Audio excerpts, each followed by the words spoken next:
మనసుని నిగ్రహించడం, మనసుని మనం శాసించడం అంత తేలిక విషయం కాదు.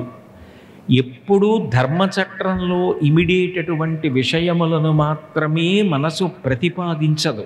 అయినా ఇది ధర్మచట్రంలో ఇమడదు, నేను ఈ పని చెయ్యను అని చెప్పాలి అంటే బుద్ధి బలపడాలి. బుద్ధి నిశ్చయాత్మకం. అందుకే మీరు ఏ పూజ చెయ్యండి, ఏ హోమం చెయ్యండి, యజ్ఞం చెయ్యండి, యాగం చెయ్యండి, చివర అడిగినప్పుడు ప్రచోదయాత్ అని అడుగుతారు. ప్రచోదయాత్ అంటే మా బుద్ధి ప్రేరేపింపబడుగాక.